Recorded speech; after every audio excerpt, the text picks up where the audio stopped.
Hey guys, இப்போ நீங்கள் பார்க்க போகிற இந்த ஒரு வீடு கிட்டத்தட்ட 100 வருஷத்துக்கும் பழமையான ஒரு பெரிய வீட்டை தான் நீங்கள் பார்க்க போகிறீங்க. பெரிய வீட்டில் இல்லை, ரொம்பவுமே ஒரு சின்னதான வீடு. இந்த 100 வருஷத்துக்கு பின்னாடி உள்ள இந்த ஒரு வீட்டில் கிட்டத்தட்ட ஆயிரக்கணக்கான கதைகள், அதெல்லாம் ஒன்று ஒன்றா நான் சொல்லிக்கிட்டே வரேன். வாங்க.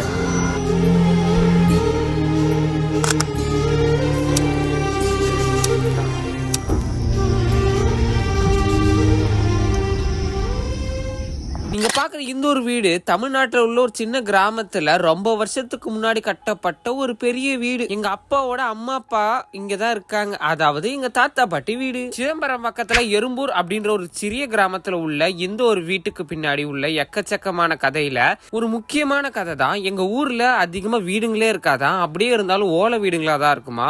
அப்போ இந்த மாதிரியான வீடு அந்த ஊர்ல ஒன்னோ ரெண்டோ தான் இருந்ததா, அதுல ஒரு வீடு தான் எங்க வீடு. அது மட்டும் இல்லாம அந்த கிராமத்துல உள்ள ஒரு பெரிய வீடும் இதுதான். சோ இப்போ நான் வீடு காமிச்சதுக்கு அப்புறம் ரொம்பவே ஷாக் ஆயிடுவீங்க. இந்த வீட்டோட முகப்பு வந்து பாத்தீங்கன்னா இப்படிதான் இருக்கும். அதாவது இது பழையங்காலத்து வீடுன்றதுனால கிட்டத்தட்ட கட்டி 5 வருஷம் 10 வருஷம் இல்ல 100 வருஷம் ஆகிறதுனால இதுதான் திண்ணைன்னு சொல்லுவாங்க. ஸோ இந்த திண்ணையில தான் எவ்வளவு பெரிய விசேஷமா இருந்தாலும் சரி, யார் வந்தாலும் சரி, ஒரு முக்கியமான ரிசப்ஷன் ஏரியா. இந்த திண்ணையில தான் மோஸ்ட்லி யார் வந்தாலும் இங்க உட்காந்து பேசுறது, சும்மா வீடே கலகலப்பா ஜலஜலப்பா இருக்கிறது இந்த ஒரு இடம் தான். ஸோ மோஸ்ட்லி யார் வந்தாலும் நம்மளோட ரிசப்ஷன் ஏரியா, மெயின் ஏரியா, போர்ட்டிகோலாம் இந்த ஏரியா தான். இப்போ இந்த வீட்டில் எங்கள் தாத்தா பாட்டி தான் இருக்காங்க. ஆனால் இங்கே வளர்ந்தது எங்கள் அப்பா, எங்கள் தாத்தாவோட அப்பா, கொள்ளு தாத்தா வரைக்குமே இந்த வீட்டில் தான் வளர்ந்து இப்போ இருக்காங்க. ஸோ இந்த ஒரு வீட்டுக்குள்ளே இப்போ நம்ம போக போகிறோம். ஸோ ஒன்று நான் அப்படி உங்களுக்கு சொல்லிகிட்டே வரேன். ஸோ அடுத்து நம்ம வீட்டுக்குள்ளே வந்தோம்னு வச்சுக்கோங்களேன், இந்த ஒரு இடம் சும்மா காலியாக இருக்கும். ஸோ இந்த இடமும் மோஸ்ட்லி உட்காரத்துக்கு இடம் தான். ஸோ பொண்ணு இப்படி ஒரு வீடு போகும்.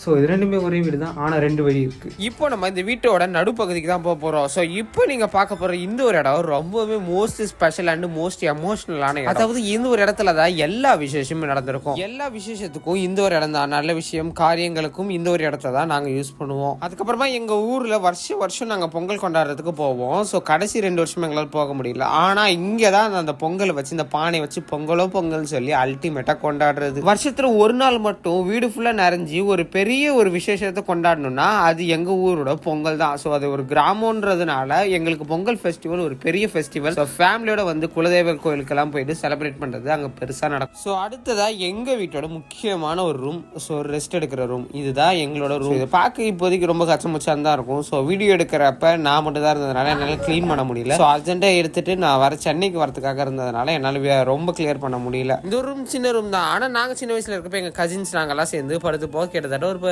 6-8 பேர் படுப்போம். அடுத்ததான் உங்களுக்கு முக்கியமான ஒருத்தர் தான் இந்த வீட்டில் காமிக்க போறேன். ஸோ இவர் தான் எங்களோட தாத்தா. Hi hi. ஸோ தாத்தா பாட்டி வீடுன்றதுனால எப்பயாவது தான் போவோன்றது மட்டும் நினைக்காதீங்க. வருஷத்துல எக்கச்சக்க வாட்டி எப்போ வேணாலும் நாங்கள் போயிட்டு வருவோம். யாருக்குங்க தாத்தா பாட்டி பிடிக்காது? ரொம்பவே மோஸ்ட் ஃபேவரட். சின்ன வயசுல ஒண்ணுமே தெரியாது, கசின்ஸ் கூட சண்டை போட்டுக்கிட்டே வளர்ந்துட்டோம். ஆனா ஒன்ஸ் நாங்கள் வளர்ந்த பிறகு தான் தெரியுது எவ்வளோ நாங்கள் மிஸ் பண்ணிக்கிட்டு இருக்கோம்னு. ஸோ இது அந்த வீட்டோட சமையக்கட்டுன்னு சொல்லுவாங்க. ஸோ இந்த ஒரு வீட்டில் அதிகமாக சமைக்கிறது இந்த ஒரு இடத்துல தான். ஸோ பயங்கரமாக சமைச்சிக்கிட்டே இருப்பாங்க. ஸோ எங்கள் பாட்டி தான் முக்கியமான காரணம். யார் வந்தாலும் எங்கள் வீட்டுக்கு பிரமாதமாக ஏதாவது சமைச்சிருவாங்க. ஸோ அடுத்ததான் எங்க வீட்டோட, அதாவது எங்க தாத்தா பாட்டியோட பூஜை ரூம் தான் இது. ஸோ இவங்க ரொம்பவுமே பக்தியா இருப்பாங்க. எங்க பாட்டிக்கு ரொம்பவுமே சாமின்னா ரொம்ப பிடிக்கும். ஸோ டெய்லியும் பூஜை பண்றது அதெல்லாமே இருக்கும். ஸோ இவ்வளோ நேரம் அலைஞ்சிக்கிட்டு இருந்தேன்ல, ஸோ சின்ன ஒரு பிரேக்கு. ஸோ லைட்டாக ஒரு மாதுளை ஜூஸை குடிச்சிட்டு கொஞ்சம் ரிலாக்ஸ் பண்ணிட்டு அடுத்து நம்ம ஒரு இடத்துக்கு போகலாமா? ஸோ அடுத்ததான் நம்ம பார்க்க போகிறது இந்த வீட்டோட பேக்யார்டு, கார்டன், தோட்டம் என்ன வேணாலும் சொல்லலாம். ஸோ பின்வாசல் என்ன வேணாலும் சொல்லாமல் ரொம்பவுமே சூப்பராக அமேசிங்காக இருக்கும். இந்த ஒரு இடத்துல இப்போ தான் நிறைய பார்க்க இந்த மாதிரி காடு மாதிரிலாம் இருக்குல்ல, ஃபர்ஸ்ட் எல்லாம் பயங்கரமாக மெயின்டைன் பண்ணி எங்கள் பாட்டிக்கு செடி வைக்கிறதுனா ரொம்ப பிடிக்கும். ஸோ இந்த இடத்துல பார்த்தீங்கன்னா லெமன் செடி, அப்புறம் செம்பருத்தி செடி, அப்புறம் அந்த வெள்ளை கலரில் ஒரு பூ இருக்குது, அது பேர்லாம் தெரியல எனக்கு, அது இருக்குது. பின்னாடி பார்த்தீங்கன்னா தென்னை மரம் இருக்குது. அதுக்கு ரொம்ப வருஷத்துக்கு முன்னாடி நான் சின்ன வயசில் இருக்கப்போ பெரிய புளிய மரம் ஒன்று இருந்தது. ஸோ அது வந்து இப்போ இல்லை, அது வெட்டிட்டாங்க. ஸோ இந்த காடு மாதிரிலாம் இருக்குதுல்ல, இதுதான் எங்களோட தோட்டம். ஆனால் இது ப்ராப்பராக மெயின்டைன் பண்ணல. ஆனால் யாருமே இப்போ இங்கே இல்லை, எங்கள் தாத்தா பாட்டி மட்டும்தான் இருக்காங்க. ஸோ இந்த ஒரு இடம் தான் எங்களோட வீட்டு. ஸோ இந்த மாதிரி செடி கொடி மரங்கள் எல்லாமே ஒரே இடத்துல இவ்வளோ பார்க்குறது வந்து ரொம்பவுமே எனக்கு ரொம்ப பிடிக்கும். ஏன்னா சென்னையில் இதெல்லாம் நம்ம அதிகமாக பார்க்குறது ரொம்ப கஷ்டம்தான். ஸோ இதெல்லாம் ஊர் சைடில் பார்க்குறப்ப இந்த மாதிரி நல்லாயிருக்கும். இந்த மாதிரி நிறைய வளர்ந்துருக்கே செடி கொடி மரம் அப்படி எல்லாம். ஸோ இதுதான் எங்களோட வீடு. ஸோ இங்கே தான் எங்கள் அப்பா வளர்ந்தது, எங்கள் தாத்தா வளர்ந்தது எல்லாமே கொஞ்சம் ஒரு ரொம்பவுமே எமோஷ்னலான ரொம்ப கனெக்டான ஒரு வீடு.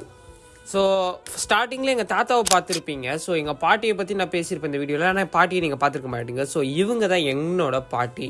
ஸோ இதுதான் ஒரு வில்லேஜ் லைஃபோட ஒரு ஸ்டைல். ஸோ வீடு சின்னதாக இருந்தாலும் அங்கே இருக்கிறவங்க மனசு எல்லாமே ரொம்ப பெருசு.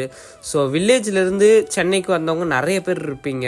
ஸோ உங்கள் ஹோம் டவுன் எப்படி இருக்குன்றதை மறக்காமல் கமெண்ட்டில் சொல்லுங்கள். ஸோ உங்களை அடுத்து இன்னொரு சூப்பரான வீடியோவில் பார்க்குறேன். அதுவரை உங்களிடமிருந்து நான் வீடியோ பெறுகிறேன். நான் உங்கள் குரு. நன்றி. Tata, bye bye, see you.